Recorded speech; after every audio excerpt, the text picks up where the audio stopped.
Thanks everybody for joining on a Friday afternoon. I know this is interesting time, but we're grateful for those of you that's fit to join us today. My name is Craig Shelley. I work with Orr Group. Orr Group is a firm that partners with nonprofits across the country to fundraise and build leadership, provide capacity. We have offices in New York and Washington, D.C., though I guess not that relevant at the moment since none of us are in our offices, but there's about 50 of us. I've been with the firm for about 7 years. I tend to focus on sort of helping organizations accelerate their fundraising and scale their operations, do that through campaign planning, campaign management, outsource development, strategic planning, coaching, counseling, you kind of name it. We do it. My background prior, I spent most of my career with the Boy Scouts of America, led fundraising nationally there. Before joining Orr Group, also spent time as Chief Executive Officer of Boy Scout Council in the Jersey Shore and Chief Development Officer for the Boy Scouts in New York City. I'm joined by Sarah Durham, a real good friend. First met Sarah at an AFP, a New York City board meeting. We were both on the board at that point. I forget exactly what we talked about, but I had some predictably obnoxious viewpoint, and Sarah came up to me right afterwards and was like, "This is great. We're going to get along fantastically," and we have ever since. She's a big duck and Advomatic, but Sarah, I'll let you introduce yourself and your work. Sure. Thanks, Craig, and welcome everybody. I'm delighted to be here with you. So as Craig mentioned, I'm the CEO of two companies, Big Duck and Advomatic. Big Duck is a communications firm that helps nonprofits build strong brands, strong campaigns, and strong communications teams. And we do that particularly during moments of growth and significant change. A lot of the work we do, probably maybe 70%, maybe more than that, is powered by fundraising. It's communications in service of or supporting fundraising to advance the mission. I started Big Duck in 1994, so I've been doing that almost 26 years. And Advomatic is an agency that builds and maintains WordPress and Drupal websites for nonprofits. And it's really a sort of a technical strategy and technical excellence web dev shop. It's been around since 2004, and I took it over about a year ago.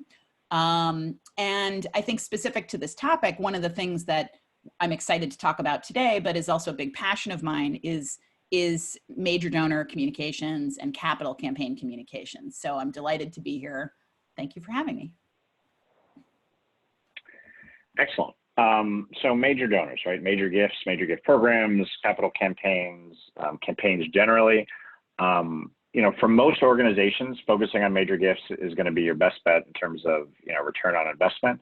I say that with the caveat of a lot of people come to us, they understand that fact, and they want to launch a major gift program.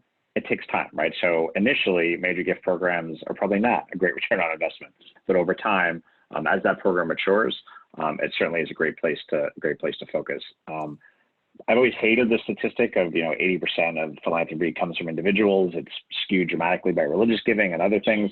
But the reality is, even if you take that away, individuals really drive philanthropy with their own wallets, and then individuals are making decisions at foundations, at corporations.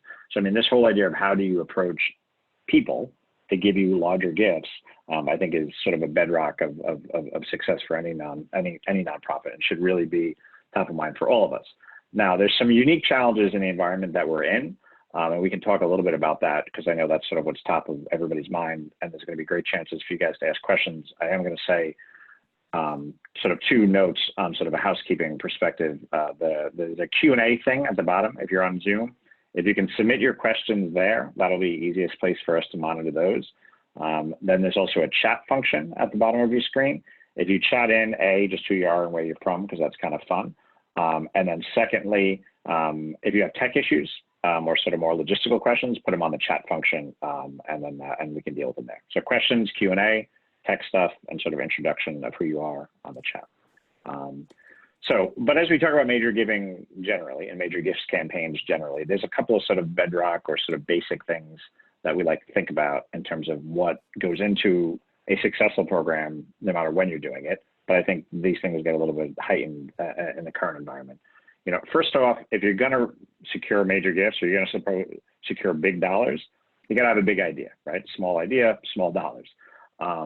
So we think of that in terms of a case for support is probably the vernacular that you'll most likely hear in our sector.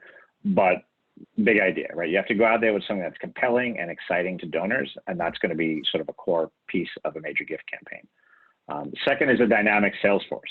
Now that can be your CEO, it can be your board members, it can be your development staff.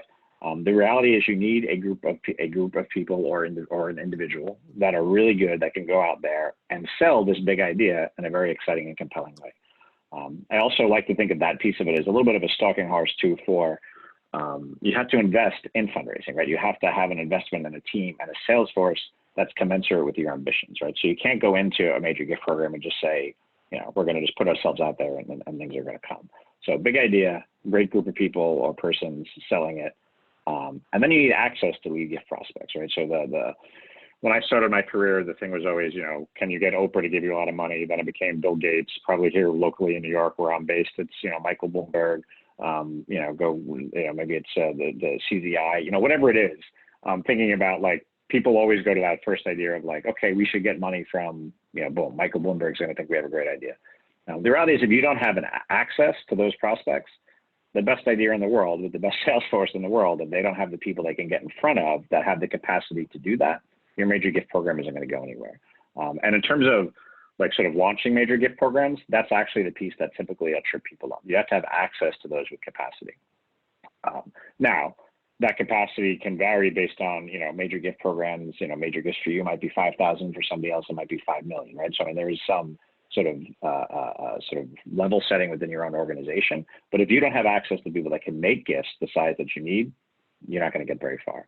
Now, access doesn't necessarily mean that they've been past donors. They don't have to have been, though it's certainly going to be helpful if they've made some sort of gift to you in the past. So just wanted to sort of share that concept, those concepts and those ideas, just sort of to give us sort of a foundation to talk about major gifts. Great. But yeah. So we promised you that this session would be largely office hours. And what that means is that we want you to feel free to ask us anything. Craig is an excellent fundraising expert and consultant, and he's available here. And I'm a specialist in capital campaign and major donor communications. So as Craig mentioned earlier, you can chat in your questions into the Q&A box, and Craig and I will see them, and we will ask them of each other. And what we will do is we'll filter them to try to surface the questions that we get first that feel like they have the most universal applicability to the people who are participating today. I also have some questions for Craig that were pre-submitted, and I want to kick us off by asking him some of those questions. And as I'm going, or as we're going, please, chat in any questions or comments you have in whatever way is most comfortable for you. So, so Craig, just to kick us off, let's imagine, one of the things that's been coming up a lot in the conversations I've had with nonprofits over the past few weeks is this question about what to do with a campaign. So I've talked to a number of organizations who have a campaign underway. Maybe they're well into the quiet phase of a campaign, or they're just about to go public. What are the pros and cons of stopping that campaign now or going ahead with that campaign now? So what do you advise? Yeah, I mean, this is, this is a little bit like the shoe salesman telling you that you need new shoes, but there's almost no scenario where my advice would be that you should stop your campaign. The way I look at it is, if the world needed the funds that you were going to raise and the mission you were going to accomplish via those funds 3 months ago, it's going to need it now. Campaigns are multiple years for a reason, and I think we often forget this, right? There's lots of, we can get bigger gifts because people pledge them over a number of years. It's going to take time to build momentum. But another reason that large campaigns have typically been, 3 to 5 years, is because it allows you to spread the giving over multiple economic cycles, right? So when you think of that, even just as major gifts that aren't connected to campaigns, when you're asking people to stretch, you're asking them not to give what they have in their wallet just now today. You're asking them to look on the whole and say, this is what I would like to contribute. Even the most pessimistic amongst us on the economy know that over some period of years, it's going to come back. So particularly if you're looking at multi-year gifts, and most campaigns you are, 100% you should move forward. Now, do you adjust your activity? Probably. Do you adjust the length of your campaign? We saw a lot of campaigns that were going 2008, 2009, end up getting extended. So yes, I think that's certainly something that's possible. but I don't think you come full stop. I really don't. I think you need to figure out how to continue. And there's ways, right? Look at different segments of donors. People that have already made pledges. Is that a conversation around, can you change your pledge, schedule? People that were about to make pledges, they had the paperwork, they were thinking about a gift. Is it just, again, I'm helping them understand that you don't need them to necessarily commit or pay it all right now today. So I think this is the different things you would do with different segments, but I would move forward in almost all cases. I agree. And I've got a question here from somebody who wants to drill down a little bit into this. This is somebody who's got a campaign that is underway currently.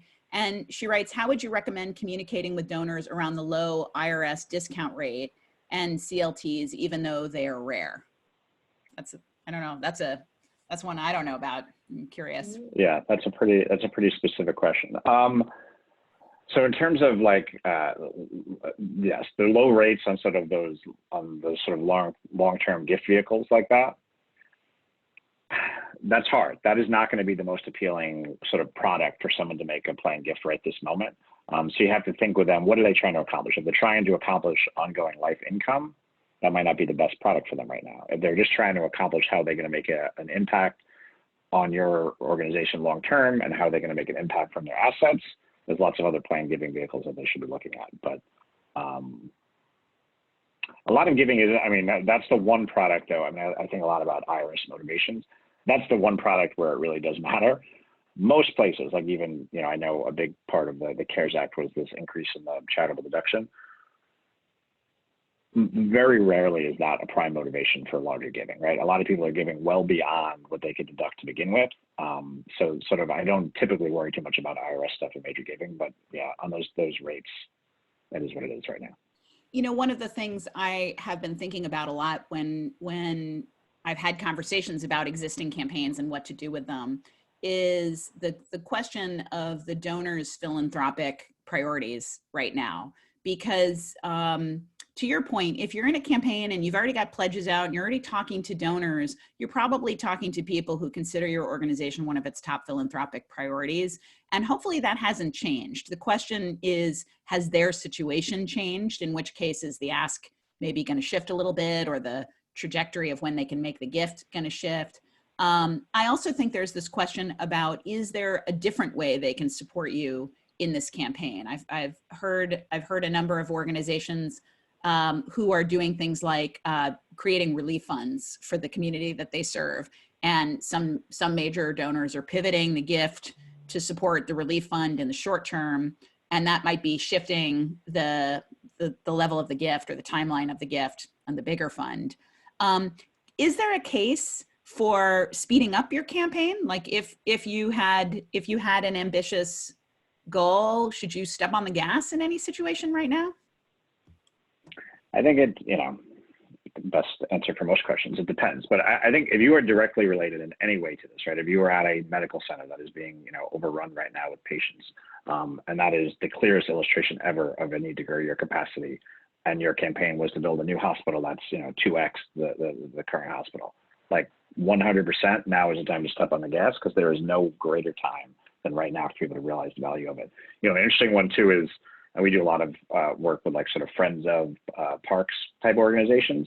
Like there's a very interesting case that we're trying to figure out how to break through to there, of people now are valuing that public outdoor space in a way they never did before, right? Almost more than they should, because we are having issues where there's sometimes too many people crowding parks. But I predict when we get to the end of this, people are thinking a lot differently about their parks. So there's a specific message that sort of can accelerate your campaign if it's specific to what's going on. If it's not, though, to your point, people are going to give to the things that they care the most about.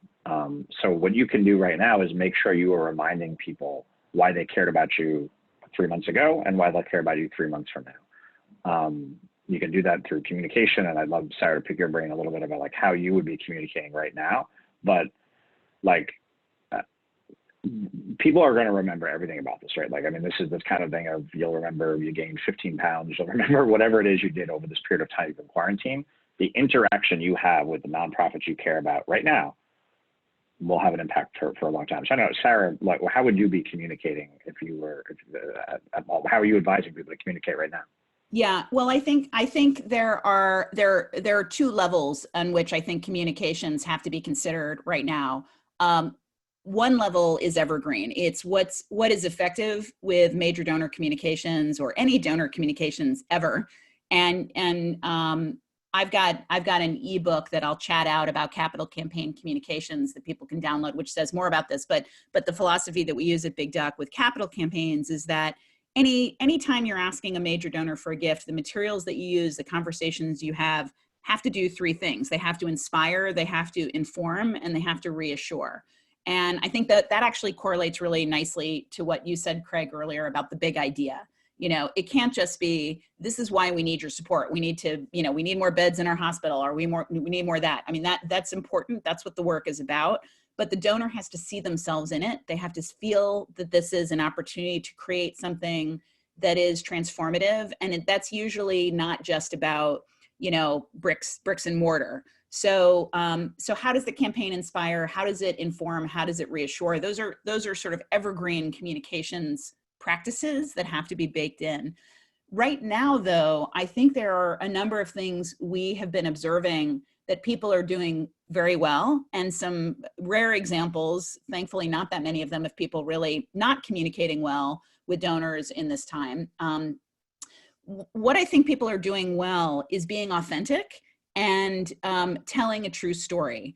And there are so many examples, and I'm thinking about some of New York's green spaces. A couple of those organizations I think are on today's calls, and I've seen some really great emails coming out of places like the Prospect Park Alliance this week about how people are using the park, or the role that the park is playing, or Greenwood Cemetery, which is another great Brooklyn institution, talking about, you know, what's happening and how you can use these outdoor spaces. So reinforcing your value and your presence in an authentic way, I think, is really important. What is not working right now is humor. Humor is really feeling inappropriate. Too many people are sick. Too many people are dying. Too many people are struggling, and it's just not funny. And also, I think what we have not seen a lot of, but I've seen a few examples of that's not great, is the kind of, you think this is bad? Well, boy, we had it bad. We had it badder. You know, I have seen one or two emails from health-focused organizations who will talk about how the rate of prevalence of their disease is actually greater than the rate of prevalence of COVID. That may actually be true, but that isn't going to motivate a donor to give. It's going to feel a little inappropriate, I think, in this environment. So I think you have to be particularly careful about your writing and the tone and style of your asks. And most of the fundraisers I'm talking to right now really get it, and they're being really smart and creative with how they're doing that. I think actually the challenge with communications is more sometimes at the board or the CEO level, that people are reticent to ask, period. So that's a bigger thing. I'll chat out a link to where you can download some of those resources about some of this stuff. Craig, we have a question about kicking off campaigns. A few questions have come in, but there's one in the chat I want to elevate, which is, how do we kick off a major giving campaign when so many other organizations are doing the same? And how do we really break through? And that question is, the first part of it, I think, is for you, and the second part of it might be for me. I like that you've asked the question that way, because it is true. It's not just about launching, it's about making sure that you're heard. Yeah, and I think, I do think the differentiating yourself is definitely a communication thing, and I'd love to hear Sarah's thoughts on that. But in terms of and we are in a number of conversations and a number of organizations that are on the verge of launching some large campaigns. I mean, this coming on the end of sort of a huge economic sort of upswing had everybody either in campaigns or about to be in campaigns, or wants to get into major gifts, or wants to, 3x their revenue. All those things were all happening. Everybody was super ambitious 3 months ago. But so if you're launching a campaign, though, I don't think you do anything terribly different on the sort of blocking and tackling than you would normally. Now, messaging, standing out, probably you got to be a little more nuanced. But in terms of how do you launch it, it's about leadership, right? It's about getting the right group of people together that believe, will give, have that capacity, right? So that sort of third piece of campaigns that I referenced earlier around access to lead gifts, right? Those people that have the ability to make the giving. If you can get a group of them together as your leaders, you're in great shape. And so right now, if I was launching a campaign, as we are in a number of places, I would focus on expanding my leadership group, because those are people that are 1 degree or connected to me. So I can talk to them right now. They'll take my call. They'll talk to me on video. So it's not, you're not going to do great with strangers right now, but you can recruit your leaders because they're close into you to begin with. And you can start to work on that case. I mean, I always say, I've never met anybody that's absolutely in love with their case. They all want to tweak it and change it and make it different. I mean, people that work with Big Duck, much more happier than most others, but like everybody is still working towards perfection on their case. Wherever you are in this process, now is a great time to focus on it. So I'd love, Sarah, how are you thinking about cases right now and sort of how organizations can differentiate themselves? Well, I think you're right. I think it does begin with the case for support. And I think the case, whenever you write a case, has to speak in donor-centric, compelling terms. So usually when we are working with an organization on the case for support, the first question is, what has the donor research or the feasibility study uncovered that is like the gem, the reason why donors really want to give? And how can you really tell that story in a way that feels inspiring and motivating and isn't just a, we need your money so we can do X, Y, Z, PD, and Q. I think that's a universal thing. But part of this question is about breaking through the clutter, which speaks more to later stages of the campaign when you're maybe not just talking to the top givers or when you're going public. And I think that's an evergreen challenge that nonprofits face, and particularly face in economically challenging times. And in my experience in the last 20 years, nonprofits have become much more sophisticated about branding and the importance of branding, particularly actually in economically challenging times. I remember, because so much of the work that Big Duck does is branding nonprofits. After September 11th, communications was the first thing that got cut. And a lot of the projects we were working on at that time just kind of disappeared because organizations felt that when times were tough, they should let go of the marketing staff, let go of the communications staff, let go of projects like branding, because those things felt secondary and the programs were primary. And you can make that case, but actually in 2008, we saw the opposite. We saw that programs in some cases got cut before communications or marketing. And when I spoke to people and organizations then, and this is happening a little bit now too, there was a sense that it all hurts. Everything hurts when you're feeling the pinch, but you have to be able to communicate effectively and you have to differentiate yourself in a tight economic climate more than ever.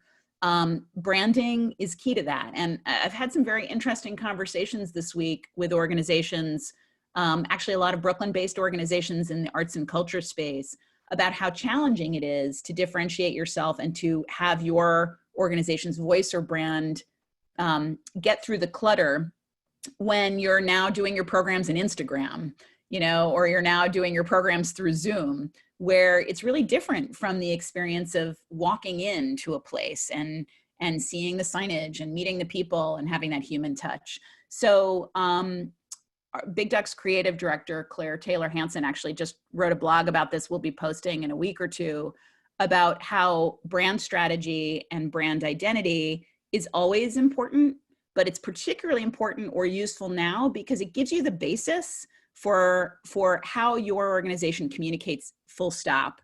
And in a campaign or a major donor communication, now is the time you build on that. Now is the time that the campaign hopefully reinforces all those reasons why people love you, and it should, and hopefully you're differentiated to begin with. So that was a long answer to a short question. We have a lot of questions coming in here, and I want to get to some of the things that people are asking that are a little beyond traditional campaigns. But this one, Lauren's question actually feels related to what we're talking about. Lauren writes in, how do I best convince my board members to participate in my major gift solicitations? That's another way you cut through the clutter, right? You get all hands on deck. What do you think, Craig? And this is a challenge all the time, right? So how do you so first off, and I'm just, a secret that we all have recognized, but maybe need to say out loud more often, people who do not want to ask other people for money will always find an excuse, right? There's always going to be a reason that we're not quite there. The case isn't right. The program isn't right. The timing isn't right. And now it's, the greatest excuse ever, right? Like you don't, you can find a reason not to ask. So I think one, you have to accept that you're never going to get everybody to do it. But the people that you can, what I always say is, like, as a fundraiser, my job with board members is to give them as many opportunities to be successful fundraisers as I can. Like, I work with board members that will sit down with anybody and ask them for money, and all they need is sort of a reminder, like, hey, you were going to call Sarah and Craig and set up a meeting, and we were going to go ask them for a gift. That's all you need to do. But there are other people where you need to find the environment of, they want to bring somebody to, I don't know, an event in somebody's home, right? They want that sort of soft, like, ability to introduce somebody. That's the bad example right now, but maybe, you need things for people to come to, right? So I don't have to ask my friends for money, but I can say, I care about this organization. I'd love for you to learn more. And then they could come, they could learn more, and then the staff or somebody else can ask my friends for money once they get excited on their own. Or some people are like, hey, just give me a thing I can put on my Facebook page and I'll do a fundraiser, right? So you have to have as many tools as you can to overcome as many of the excuses, some legitimate, as people have why they don't want to ask people for money. So that's the way to think about that. It's not every single person is going to do exactly what I want. It's how do I provide a menu of opportunity to get as many board members involved as they can, and then accept that some portion of board members are never going to do it. And maybe that's okay. They have other value, right? I mean, I'm a fundraiser, so I want them all to raise money. But there are other really, really valuable things that board members do, right? So, but know that they're not all going to come to that point. In terms of right now in the environment, I would say that thing you have to be careful for, and board members, again, they do this all the time, but probably do it a little bit more now, is they're going to project their circumstances onto your organization, right? So, and I've seen this numerous times already. They're in a bad financial situation, so their company is cutting. So they're bringing up at board meetings, like, how are you cutting staff? That may be required. Maybe you have to do furloughs or what, but it may not, right? Your financial circumstances are not necessarily their company's financial circumstances. So helping board members understand what's real and what's perceived, that's always huge. I love so much of what you just said, and I want to lift up two things in particular that really resonated for me in your comments, Craig, about as I've been talking to nonprofits. The first is I love your suggestion that to get those board members to step up and to give, you have to give them a menu of ways to ask, a menu of choices.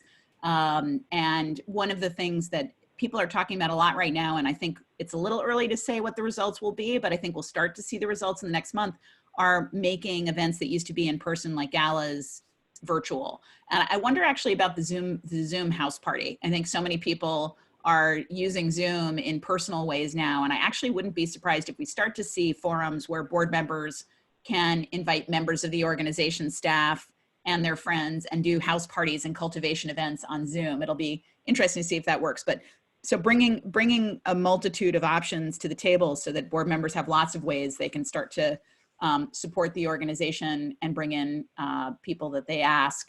The other thing that I feel is, I don't know, such an interesting moment that we face right now that's going to be so important is to think about the timing of where, I'm trying to think about how to phrase this.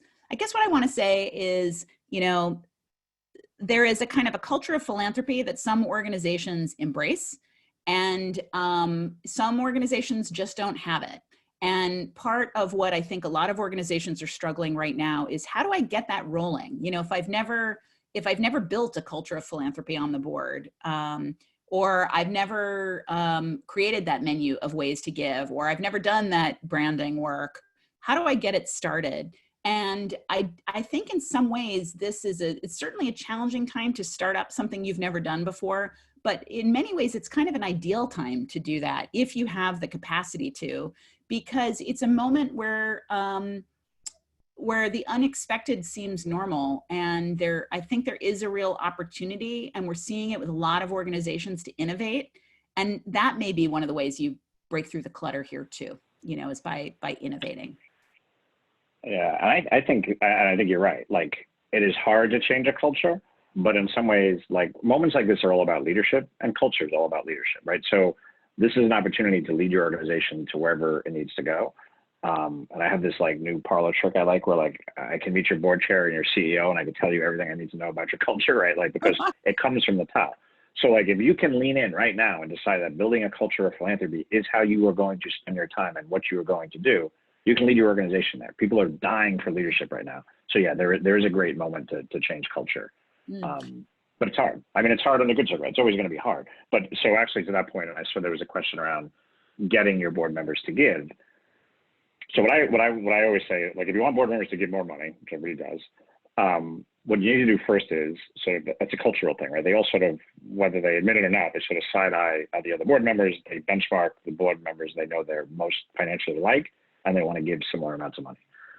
So what you need to do is you need to find the board members that are most influential, that everybody looks up to, get them to raise their giving. So I think back, first major gift program I ever launched earlier in my career, I knew, we were the $10,000 charity, but I was watching these people give these huge gifts to these other, their colleges, their universities, their kids' boarding school, and then they, give us $10,000 and we'd say, oh, thank you. So it started with getting the board chair, one other person or two other people on the board, one who was sort of the loudest voice, one who was clearly the most wealthy, and then the board chair, all to take their annual giving to $100,000 and let me tell people about it. Fast forward a year and a half later, 12 other board members had raised their giving from, $10,000, $20,000 to $100,000 a year. At the time, I guess at any time, that's super impressive. At the time, though, I was like over the moon. But it happened by figuring out who the influencers are, getting them to raise their giving, and letting you tell other people that they did it. And you'll see the levels will come up. Now, again, there's the question of if you don't have the right board members and no one has that capacity, that goes to that access to people that can make the giving. But a lot of us have the people, they're just not giving at those levels. Right, and this may be the moment where you ask those people to step up. I mean, that's the creative opportunity here. A question we got in that I think I've heard a few times, I think is really an interesting one for this moment is what about planned giving campaigns? The person who wrote in this question said, do they feel insensitive during this heartbreaking time? How best to continue the launch of those or to make it a softer offering? Are there tools or resources? What advice would you give about planned giving right now? I think it's going to be more important than possibly it's ever been before, because as people, short-term assets or short-term income comes into question, but they still want to do things that they're passionate about, planned giving is going to be a huge piece of it. It is never not, I shouldn't say this. I don't find it to be an awkward conversation. People that find it to be an awkward conversation, it will always be one, Now, if you meet with someone and they're sick, right? I've just tested positive for COVID. Yeah, yes, wildly insensitive to ask them for money, period, no less a planned gift. But for those other donors that are talking about the impact that they want to have, it is no different, right? You bring it up as part of, I think the best way to get to a planned gift is talk about the impact someone could have at X. And they say, oh, I would love to do that, but I can only give you, X minus 10. Like, well, actually, maybe we can do something with your estate that'll allow us to realize that full gift over time and have the impact that you want to have. So I think that's how to be talking about planned giving.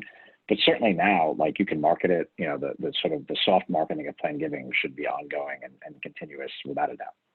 Yeah, and in your remarks, what I'm thinking about is sort of pivoting your thinking around planned giving, because I think a lot of times organizations don't have planned giving programs or campaigns. And so they're thinking, should I launch one now as a kind of an evergreen kind of thing we do? I think what you're proposing, if I'm understanding you correctly, is that actually the most important thing is to embrace a strategy that leads with donor one-on-one conversations. And so if you're talking to me as a donor who's supported your organization in the past, or maybe who's made a pledge to a campaign or something, the question is, Sarah, how are you? How are things going in your world? Are you still interested in making, honoring this pledge? If you're not able to now, or your priorities have changed, here are other ways. One of them is planned giving, right? That it's leading with the donor and their situation. Okay, there's a couple of other questions we have in here. I also I want to go back to something you said earlier, Craig, that I realized I didn't pick up, but I thought was really important. You talked about how sometimes board members are, their organization or their business is struggling, and so they assume the nonprofit is struggling, and they start talking about, the house is on fire, we need to cut, we need to do this, we need to do that. And I want to say that I have found there's an extremely wide range of how organizations are faring in this time. Over the past month, I've made a point to reach out personally to as many of Big Duck's clients and Advomatic's clients as I can connect with, and to talk to them about how they're adapting to working remotely, what's happening with their fundraising, what's happening with their programs, are they able to serve the communities they normally serve, what's going on. And the answers that I'm hearing could not be more diverse. They range from organizations who are actually in some ways innovating and thriving, and donors have stepped up proactively. There's one organization I spoke to who said, when I asked about how fundraising was going, said, you know, our donors totally get it. They understand this is a crisis moment and they value us, and they're reaching out to us. That's incredible, you know. The other end of the spectrum are, in my experience, mostly direct service organizations or place-based organizations where their programs are shut down, and it's very hard. They're just working overtime to try to figure out how to make programs work that really are reliant on interaction. And those organizations are having to spend a lot of money to pivot, and they are really struggling the most. But you know, talking to your board members and talking to your donors about what's really happening is so important. It's such a grounding variable to make sure that they understand the urgency of the need.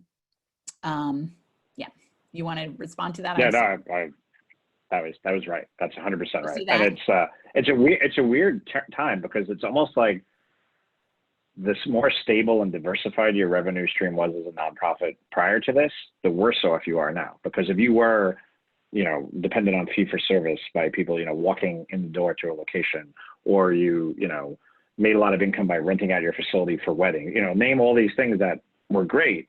Those are the things that have gone to zero. Like, yes. If you had a really good core of ongoing fundraising, you probably are right. If you're really dependent on events, not so much. But if you were dependent on major gift fundraising, sort of direct market fundraising, you're probably doing okay. Now, the biggest variable is how much cash did you have on February 15th, right? The people that were in a strong cash position, they're going to be fine. The people that weren't, you know, that's who's really struggling. Yeah. So there are a number of questions we're getting about different audiences. The first one we got a while ago that we haven't gotten to yet, but I think is an important audience to bring into this conversation, are corporations. And the question is, are corporations still doing corporate matching from employee donations to nonprofits at this time? Does it vary from company to company? Yes, I think it probably does vary from company to company. I don't know. I wonder if you know, Craig, are there laws that govern this about how companies can change their policies, or can they drop that match at any time? I think they could. I would imagine you could drop it at any time. I have not heard anecdotally anybody saying that they stopped it. You know, I wouldn't be surprised, because I think corporations are gonna, again, depending on your business, you're going to struggle, right? So, you know, if you worked for Marriott and they had a matching gift program, I would imagine at some point they're going to eliminate their matching gift program for some period of time, right? So I think that could happen. I haven't heard about it happening yet. Yeah. There's a question here about the appropriateness of asking for a major gift at a moment in this country, or a moment in a place like New York that's really, you know, experiencing peak right now. And so the question is, should we wait a bit more until the markets and the virus settle down? I think asking donor for permission to talk about giving is a good strategy. Do you have other suggestions, or wait? I feel like I knew I always liked you, Toby, but you've now teed up the perfect question. So of course, I now like you even more. Now hold on, I'm just going to try and pull up the slide here that talks about this. So we've been getting this question a lot. Can I ask people for money right now? The answer is not only yes, it's you have to, right? Like, you're really not, this was a 2-week thing, fine. We're not in a position, by and large, to sort of sit back and not ask people for money, if that's how we make our, you know, funds right now. Hold on here, let me get this to do the right thing. There we go. All right. Yeah, so yes, you have to ask people for money right now. Now you have to be, you know, you can't be tone deaf, right? The world has changed, and I think there's an approach to asking people for money that's very important. So we've been talking a lot about these sort of 4 stages of asking right now, which I've thrown up on the screen here for y'all. Some people will move through it very quickly. Some people will not move through it at all. You'll get stopped at one of these stages, but let me talk about a little bit about them. And I think they apply in the major gift sort of one-to-one, sort of hand-to-hand combat way, but they also apply broadly as well, right? Like sort of, this is sort of the tone of your broader communication and contact with donors, I think, too. But first, you know, communicate authentically. You know, we talked about this earlier. You need to understand what's going on in their world and their lives. How is this impacting them? People are willing to talk right now, but first and foremost, they probably want to talk about themselves and what's going on in their lives. Maybe that's true all the time, but feels more so now. So understand their situation. Now, again, some people you will never get past that, right? Because their situation is they own a bunch of restaurants, right? And so their whole life has been turned upside down, or, you know, their wife or their husband is sick, you know, or, you know, there's lots of things that you may communicate there and you may just stay there. And that's, you know, that's fine. Long term, that's going to be fine for your relationship. But if that's where they need to stay. But it's also important where you can to get to that second piece, which is Sarah's point around organizations are being impacted differently, organizations are pivoting differently. Make sure they understand how this is affecting your organization, right? So I happen to know where Toby works. So, right, Toby, it's impacting you because the green spaces are being used a lot more, but you're losing all this revenue because you can't rent out facilities, you know, that kind of stuff. So, like, whatever the impact is and whatever you're doing to pivot to do it. Like, so we do a lot of work with the Girl Scouts. I have loved watching how they've pivoted their programs to a virtual way. And I'm like, geez, just talk about that, right? That's what people need to understand, how this pandemic is impacting Girl Scouts. It's impacting us because we're innovatively and creatively serving families in a time where they need service, right? So make sure you do that. And then, Toby, to your point, ask permission to ask, right? And then somebody asked me, like, that's great, but how do you do that? You just do it, right? You just ask them. You say, you know, now they've understood how your organization is impacted. You understand how they were impacted. So we're still in a position where, you know, we need to be out there. What we do is important. You've heard how we've pivoted our programming. You know, we have a need to continue to raise funds. Would you be in a position to consider a gift right now? And they might say no. And if they say yes, then you go to the ask. And I think it gets over that sort of like you're tone deaf. How could you possibly ask me for money right now? It's like, no, there's been a whole conversation that has led to me asking you if it was okay. And if you say no, it's not okay to ask, no hard feelings. But if you say it is okay to ask, you've now given me permission to do that. So this is the process we're working through with a lot of donors right now.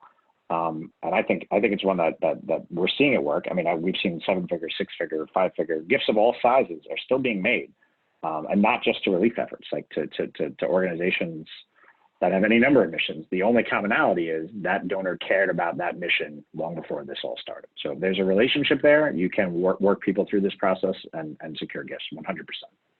I love that 4-stage process. And actually from a communications point of view, there's something I would layer into it. I think dovetails into it now. I'm gonna bring up a couple slides. This is actually from a talk I would have been giving at the AFP Icon conference that did not happen a few weeks ago.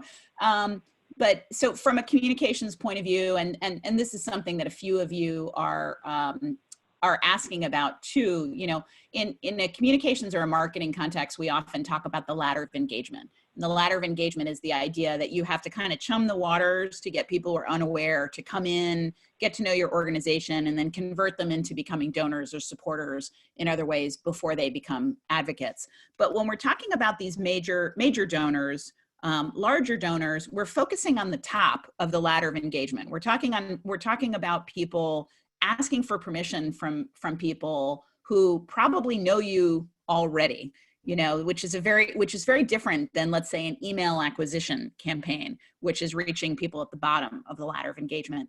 And as we move up towards the top of the ladder of engagement, who is communicating usually shifts from people in marketing and communications or development towards people who are major gifts officers or have, you know, senior level responsibility for solicitations. And the conversation shifts away from email or maybe a phone call to a lunch or an event or more intimate face-to-face settings. So I think that it's through those intimate conversations, which now are happening in Zoom or email, that we ask for the permission.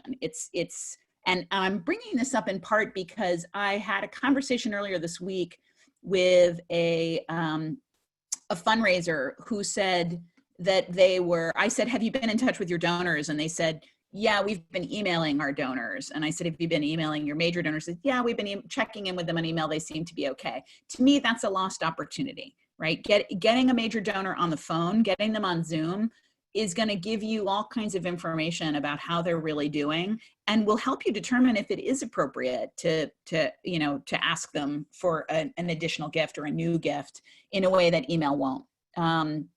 So I wanted to underscore that, and that kind of relates to this question we got in from Lauren about, Lauren asked, I'd like to hear your thoughts about making the jump from email communications with major gift prospects to qualification, discovery, cultivation calls or Zoom sessions, one-on-one in lieu of face-to-face. So, I mean, that was my 2 cents about it, but Craig, how about you? What do you think? Yeah, and I think the nice thing about if there's any sort of upside of how we've all experienced this, people have gotten more accustomed to this, right? Like things you would not have done over Zoom before this, you can do now, right? So we have Lauren, we just worked with a donor this week, organization, probably, if not the largest gift they've ever solicited, certainly, yeah, one of the 3 largest gifts they've ever solicited. It was teed up to happen like 2 weeks ago. We were supposed to meet in person and do it. Obviously that didn't happen. And finally, we just said, this is stretching on. Let's see if she'll meet over Zoom. We've gone through this whole process. We asked permission to give. She said, send me the proposal. So we did all of those steps. And we did that last step, which is the most important one, over Zoom. So I think it's fine. Now, how do you make the jump? I'm trying to think if right now I would get on Zoom with someone I'd never, no, I would. But no, I am definitely seeing people that have never spoken to me before speak to me for the first time on Zoom. So I think as long as that person has a relationship with your organization, right? They've cultivated in other ways. Do I think complete strangers are likely to jump on Zoom right now? Maybe, but that seems more speculative. But if there's some donor relationship, even if it hasn't come to a face-to-face relationship before, I think suggesting, I'd love to catch you up on what we're doing. Would you mind if we set up a Zoom call or name your video product that you'd like to use? I think that's fine. I also think the thing we're seeing a lot of success with is inviting those types of donors that are sort of cultivated, but you hadn't made the leap to a real relationship with yet. Invite them to some sort of virtual town hall where you talk about what's going on in your organization. It's a webinar like this. People are skeptical that people will show up to some stuff like this, but I would also point out, you all showed up to this. And so you probably have something far more interesting that your organization can offer. People will turn out, people will come. And again, even if it's 15 people show up, those 15 people just raise their hand is super interested, right? So now those are the people to keep an eye on. So yes, try and make the leap to conversations on Zoom. I think it's fine. I think it works. And you should do it. So we've just got about 10 more minutes left. I want to encourage anybody who has a question or a comment that they want to share. If it's a question for us, please chat it in to us, either using the chat or the Q&A feature. If you have a comment, I think it could be interesting if you're comfortable for you to chat in for everybody to see if you are maintaining the campaigns you have going on. Have you been soliciting on Zoom? Any experiences you're having that you're comfortable sharing with this group? I think it's always great to hear from each other too.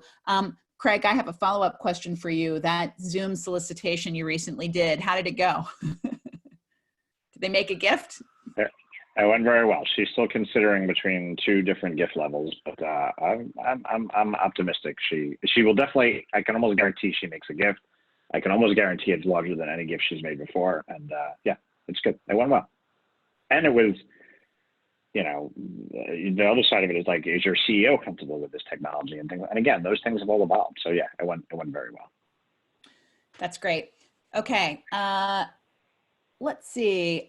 What other, I'm just looking to see if we have anything that's universally applicable here.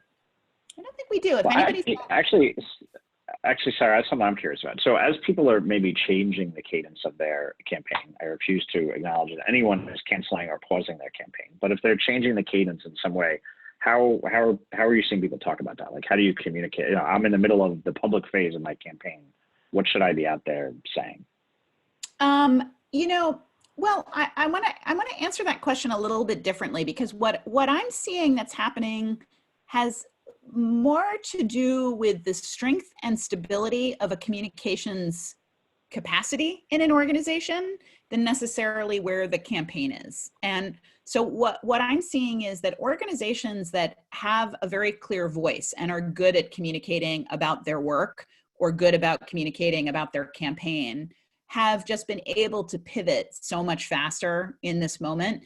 They have infrastructure, they already have messaging, they know how to write and communicate in a way that feels appropriate. The organizations that don't are the ones that are really struggling. And because I think right now what we're seeing is so many organizations are layering on top of whatever they used to do, all kinds of new stuff, adapting programs to be online, thinking about launching, a major donor campaign where they never had one, or thinking about launching an email campaign where they never had one.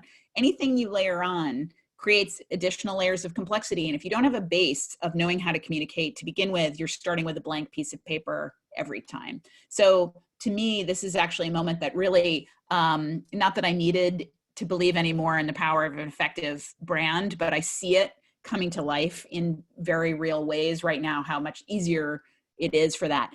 I also do want to kind of elevate a dynamic that I think is very real this week, that is important for everybody to be aware of, and particularly fundraisers who are talking to donors, is that for those of us who are in places like New York, that have been on lockdown for longer, we've been sheltering in place now in the tri-state area for over a month for many people, or about a month for many people. And we've now been told that's going to continue for an additional month at least. We're getting to a point where people have shifted from freaking out or figuring it out to normalization and fatigue. And there is a conversation that's emerged over the past week, basically everywhere I've been, about how tired people are and how fatiguing it can be to be on Zoom all day, and how much people are looking for ways to take care of themselves, even as their organizations are asking them to step up and do more. And I think people understand that right now it's so important to be present, show up, and work hard, but they're also just fatigued and worn out. And I think we have to really also, on a week-by-week basis, adjust our communications, not only with our donors, but with our staff, that in a way that are sensitive to that too. That, we might have actually had better conversations on Zoom a week or two ago when it was a novelty than we will have in the next couple of weeks when people are like, ugh, if I have to book one more Zoom meeting, I'm going to go bonkers. So I think that's another challenge that we're going to have to navigate. And I think that it's probably likely that the channels that you use with different people need to really be dialed into their level of fatigue. Looks like we got a couple of additional questions. We do. I think there's a really good one here, sort of along those lines too, Sarah. So the question here is, do you see missions of nonprofits shifting and evolving due to this pandemic? How do you communicate that shift in mission? So you've touched on a lot of that, but what else would you say on that subject? There was a really great article in the Chronicle of Philanthropy this week that I can't remember the title of the piece, and you have to have a subscription to the Chronicle of Philanthropy to access it. Their content is gated, but basically it was like a checklist of things you should do in your organization in response in a crisis moment.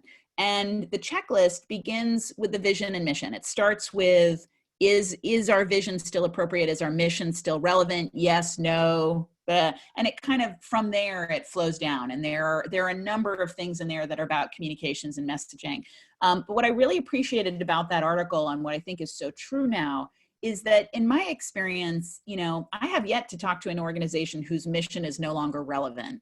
But I have talked to a number of organizations who have found that their level of visibility right now on either a local or a national stage has shifted, or their donors' sense of the philanthropic priority of their mission has shifted.